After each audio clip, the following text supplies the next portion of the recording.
So এবার plugin ডেভেলপমেন্টের এই পার্টে আমরা যেটা দেখব যে ওপি স্ট্রাকচারে কীভাবে প্লাগইনটা বানাতে পারেন। যেরকম আমরা এখানে নর্মালি অ্যাকশন হুক বানিয়েছি এবং ফাংশন বানিয়েছি, এভাবে কাজ করে গেছি, কিন্তু এগুলো কোনো একটা স্ট্রাকচার ওয়ে না, ঠিক আছে। সো আমরা একটা স্ট্রাকচার ওয়েতে এগুলো করব, যেটা হচ্ছে যে নাম হচ্ছে ওপি, অর্থাৎ অবজেক্ট ওরিয়েন্টেড পিএসপি স্ট্রাকচারে করব, ঠিক আছে।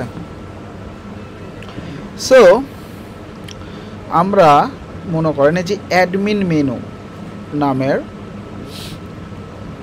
যেই হুকটা ইউজ করেছিলাম ফার্স্টে, এবং এটার মাধ্যমে কি করছিলাম, আমরা কাস্টম প্লাগইন একটা নিয়ে আসছিলাম। আমি যদি সাপোজ এখানে দেখেন যে এই হুকটাকে এখন বন্ধ করে দিই, মানে কি কমেন্ট আউট করে দিলাম, এখন কিন্তু এই যে কাস্টম প্লাগইনটা আর দেখতে পাবো না। আমি সাপোজ অন্য রিলোড দিয়ে যে দেখেন নাই, কারণ এই হুকটা এখন আমাদের অফ করা, কাজ করতেছে না। সো এবার আমি স্টেপ বাই স্টেপ এখানে যতগুলো দেখাইছি স্টেপ বাই স্টেপ চেষ্টা করব যে ওপি ফরম্যাটে কিভাবে নিয়ে আসা যায়। অবশ্যই এই জন্য আপনাকে অবজেক্ট ওরিয়েন্টেড পিএসপি শিখতে হবে, ক্লাস কি, অবজেক্ট কি, মেথড কি, ঠিক আছে, তারপরে হচ্ছে যে ইনহেরিটেন্স কি, অ্যাবস্ট্রাক্ট ক্লাস কি। সো এই কিছু টপিক আছে, এই বিষয়গুলো আপনাদের জানতে হবে।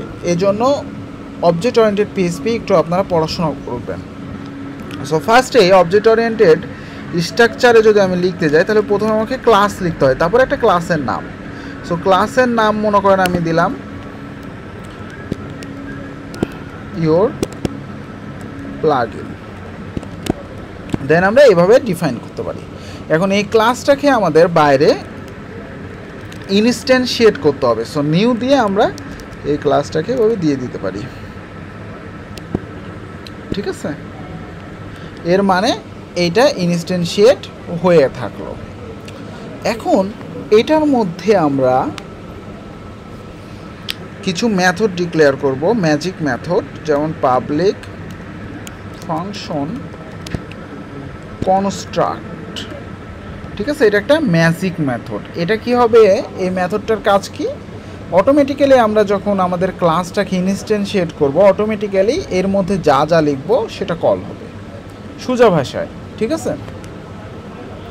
তাহলে আমাদের যেহেতু এখানে ইনস্ট্যান্সিয়েট করে নিয়েছে, আমরা ডিফল্টভাবে যে জিনিসগুলোকে কাজ করাতে চাই অটোমেটিক্যালি, সেগুলো আমরা এর মধ্যে লিখতে পারবো। সো এখানে যে হুকটা ইউজ করেছিলাম না, এইটাই এখন আমরা কি করব, এটার মধ্যে দিয়ে দেবো। দেখেন, তাহলে এখন এই জায়গাটায় আমাদের কি ডিফারেন্সটা লাগবে, কি ডিফারেন্স এখানে, এখানে আমরা এভাবে দিলে এটা কাজ করবে না, ঠিক আছে, যেহেতু এটা অবজেক্ট ওরিয়েন্টেড পিএসপি ফরম্যাটে আমরা লিখছি। সো আমাদের এই জায়গায় এই যে ফাংশনটা আমরা এখানে বানিয়েছিলাম, এই ফাংশনটাকে এভাবে কল করলে হবে না। কিভাবে কল করতে হবে, এখানে জাস্ট একটা অ্যারে নিতে হবে, ঠিক আছে। অ্যারে নেওয়ার পর এই জায়গায় লিখতে হবে $this, দেন এই জায়গায় ফাংশনের নামটা। সো আমাদের ফাংশনের নামটা এটা। সো জাস্ট এখানে এই স্ট্রাকচারটা এইভাবে চেঞ্জ করে নিতে হবে। এখন এই ফাংশনটা আছে কি এই ক্লাসের বাইরে, কিন্তু সো আমাদের এই ক্লাসের আন্ডারে নিয়ে আসতে হবে। এই দিস মানেই হচ্ছে এই ক্লাসের ভিতর সবসময়, ঠিক আছে। সো এই ফাংশনটা কিন্তু এখন কি আছে, বাইরে আছে না। সো এইটাকে আমাদের ভিতরে নিয়ে আসতে হবে এখন। সো আমাদের এই ফাংশনটার নাম কি, সো এখানে লিখবো কি পাবলিক, এটা হচ্ছে অ্যাক্সেস মডিফায়ার। এগুলো আপনারা ওপি যদি শিখেন তাহলে বুঝতে পারবেন। এখানে পাবলিক হয়, তারপরে হচ্ছে যে প্রোটেক্টেড হয়, তারপরে হচ্ছে প্রাইভেট হয়। সো কোনটার কি কাজ সেটা যদি অবজেক্ট ওরিয়েন্টেড পিএসপি শিখেন তাহলে সেটা ইজিলি করতে পারবেন। সো আমাদের এখন আমি করতেছি পাবলিক দিয়ে, যেটা সব কিছুতে অ্যাক্সেসেবল। সো আমাদের এবার কি ফাংশনের নামটা, সো পাবলিক ফাংশন, দেন ফাংশনের নাম, ঠিক আছে।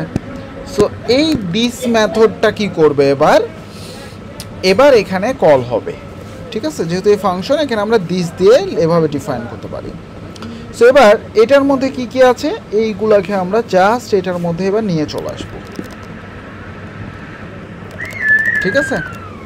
এখন এটার মধ্যে নিয়ে চলে আসলে এখনও আমাদের কাজ বাকি আছে এখানে। সো আমি যেগুলো যেগুলো নিয়ে যাচ্ছি সেগুলোকে কিন্তু আমি কমেন্ট আউট করে দেবো, কারণ এগুলা এমনি ফাংশন করেছিলাম আর এখানে আমরা একটা স্ট্রাকচার ওয়েতে নিয়ে আসতেছি যেন আপনারা বুঝতে পারেন। এখন এখানে দেখেন প্রথমে আমরা কি নাম ইউজ করেছি, স্লাগ ইউজ করেছি, তারপর ক্যাপাবিলিটি ইউজ করেছি, তাই না? এটা স্লাগ, এটা হচ্ছে মেনু নাম, আর এইগুলো হচ্ছে এটা কি আবার ফাংশন নেম। দেখেন কাস্টম ফাংশন, এই এখানে একটা ফাংশনের নাম আমরা বসাইছিলাম, তারপর এখানে একটা ফাংশনের নাম বসাইছিলাম, এখানে একটা ফাংশনের নাম বসাইছিলাম।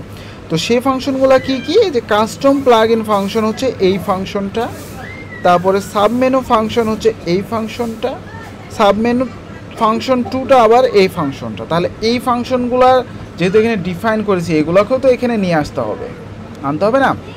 আনতে হবে। সো সেটা কিভাবে আনবো সেটা আমরা পরের পার্টে দেখি, ঠিক আছে? ভিডিওটা অনেক বড় হয়ে যাবে না, তো পরের পার্টে আমি দেখাচ্ছি।